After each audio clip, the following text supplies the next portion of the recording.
When the lights go out, I make a reasonable start, getting past Richard Rainbow on my right, who'd started in 17th, even though he did try to sneak a few extra feet. Coming into turn 1, which is Rich's, I managed to go around the outside of Jack Wilkinson and tuck him behind Bill Garner, heading up to Montreal for the first time. The inside looked fairly busy, so I decided to stick to the outside, try and go around a few people, but unfortunately missed second gear and didn't make up any places. Initially I didn't lose any, but coming into Palmer, Rick Lanier in front of me braked a bit harder than I was expecting, and I lost some momentum, allowing Mark Egan to go around the outside of me.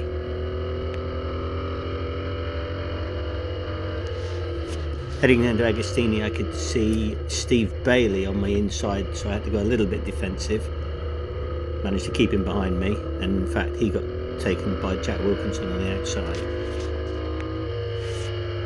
Coming up to Hamilton, I was a little bit tentative here because I spun here on the first lap last year and messed my race up completely.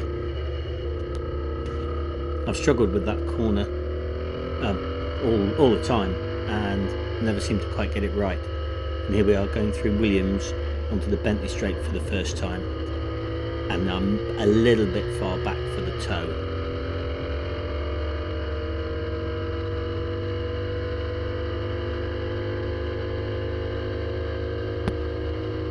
My engine seemed to be pulling pretty well along here, and my top speed of 117 without much of a tow is as fast as I've gone, and I gained on Mark Egan and Rick Lanier. Mark got past Rick, and we go into the bomb hole for the first time, and I didn't make a great job of that, but I think coming through Quorum I do gain a little bit on Rick.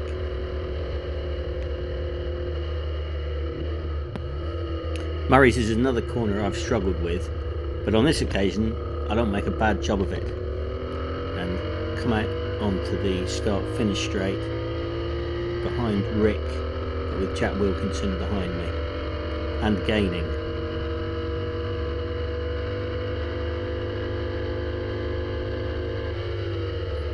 Because I've got Jack on the outside of me coming down to Rich's, I can't use the whole track, so I have to lift a little bit earlier, but still make a good exit and get a little bit of a run on Rick coming up to the hairpin.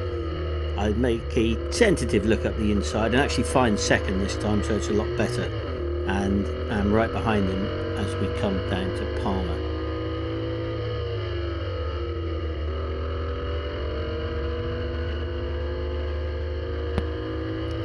I get a good run through Palmer, and I'm right up behind Rick as we're heading down to Agostini, so I decided to make a move down the inside on the brakes, and I get it. I'm pretty pleased with that one, as you can tell from the little fist pump on the exit. Here we go. Yes!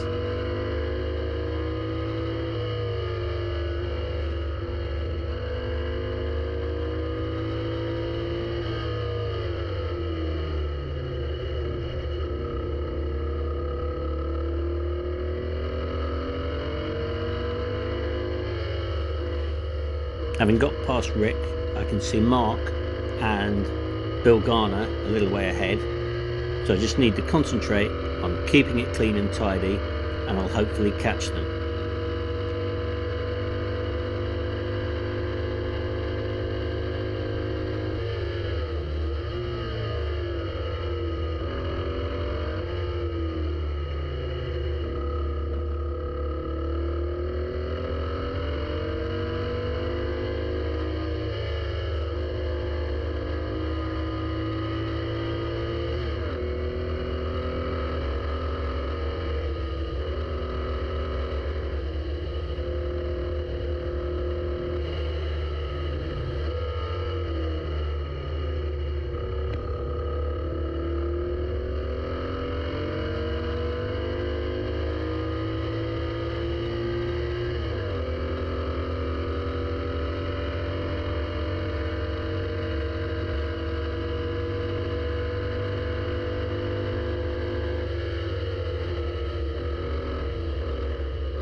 It's been a good lap so far, and I'm 3/4 of a second up on my previous best lap in this race as we come down to Agostini. It's an odd corner, this one, because third feels like too higher a gear and you're struggling to pick up as you come out, but second and you're caning the tits out of it.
I was very pleased with that lap, my fastest lap round Snet to date, and I'd kept it fairly tidy.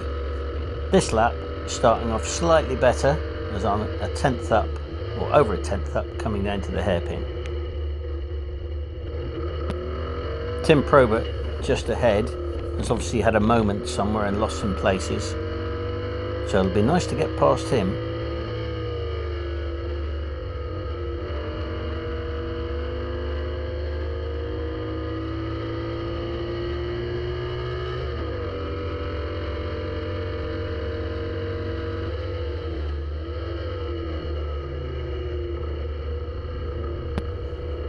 Another one on the brakes into Agostini, though I don't think Tim was fighting too hard.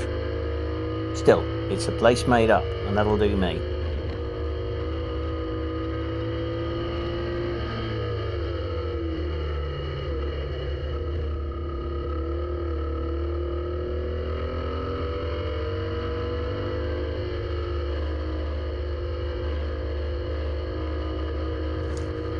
I'm now running in 13th place and edging closer to my top 10 goal.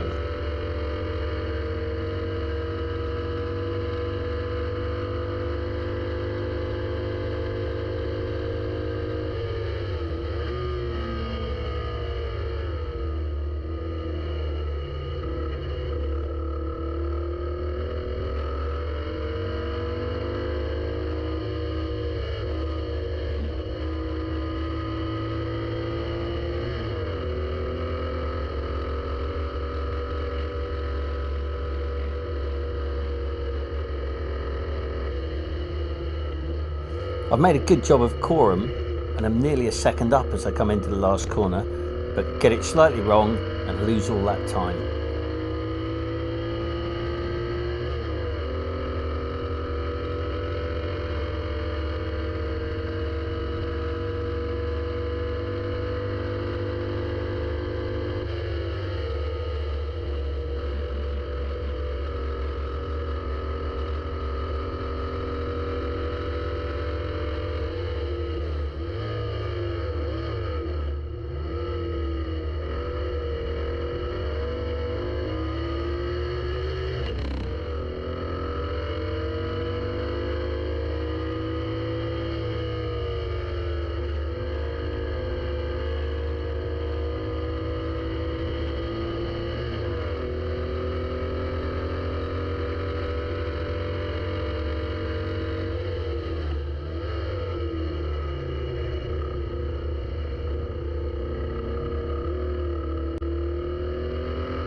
This is the closest I've been to Mark Egan and Bill Garner in front of me for a while, so I'm hoping I might pick up a little bit of the tow down the Bentley Straight.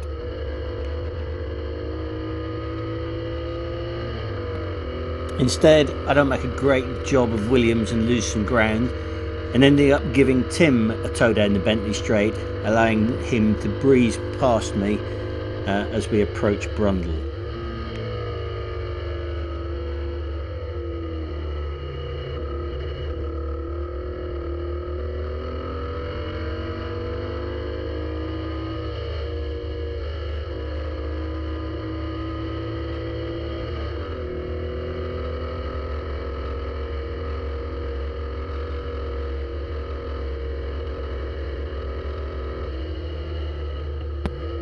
I'd noticed some juddering from the right front wheel going through left-hand corners, and I thought I had some wheel bearing play, but when I got the car back to the garage, it turned out the front right ball joint was very loose, which might explain the handling on left-hand corners. Well, at least I hope it does anyway. Tim is a little bit quicker than me, and with him in front, I was hoping to cling onto his coattails and get dragged up to the back of Mark Egan and Bill Garner. As it happened, Mark ran wide at the hairpin, allowing Tim and I through, so it was just Bill a little way in front.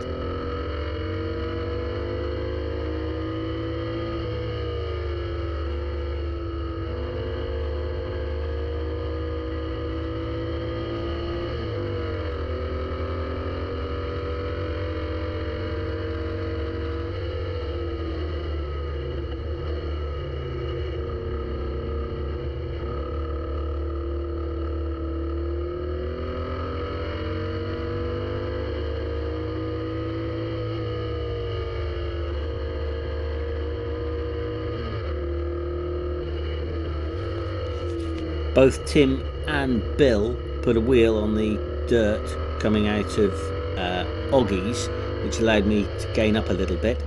So coming out of Williams, I was pretty close to Tim and hopeful of a slip string. Unfortunately, his engine's pretty good and he pulled away, but then did me a favour and missed a gear. So I was able to get past him halfway along the Bentley Straight. This is another little bit of driving I'm quite pleased with.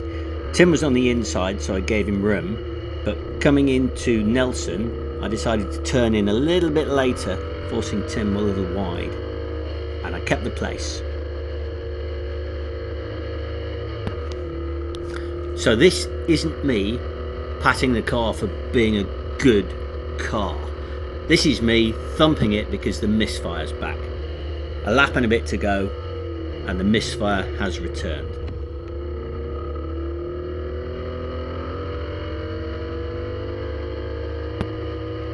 Oh, what would I have given to have seen the checkered flag out now?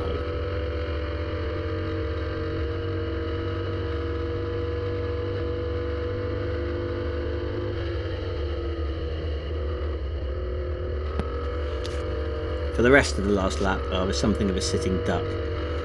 It didn't help that the clutch seemed to start slipping and it was crunching going into second, and I was just trying too hard just to desperately stay in front of people.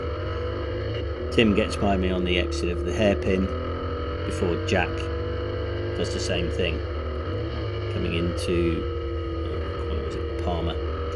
I'm a little bit dejected at this point and hoping that I don't lose many more places. Running on the grass doesn't help, obviously. I'm not going to be quick there.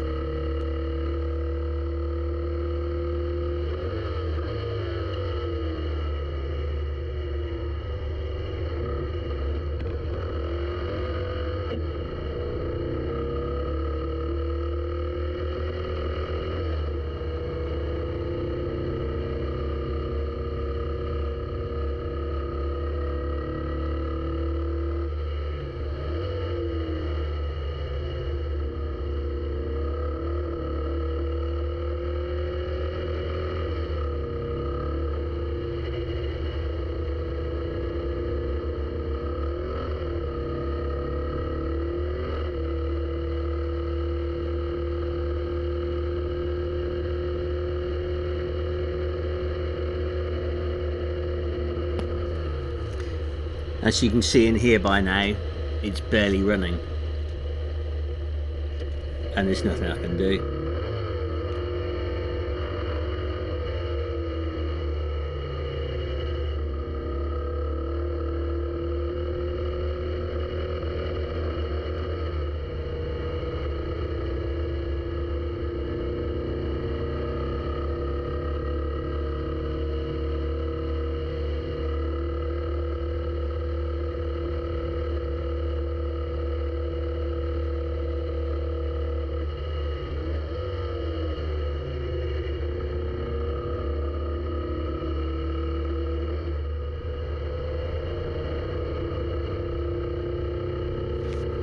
I finally crossed the line in 13th place, which is an improvement on my grid position, but it could have been the top 10 finish that I'm aiming for this year. Unfortunately, another weekend where it wasn't. Never mind, do some work on the car and try again at Silverstone in 3 weeks' time. I'll keep you posted. Bye.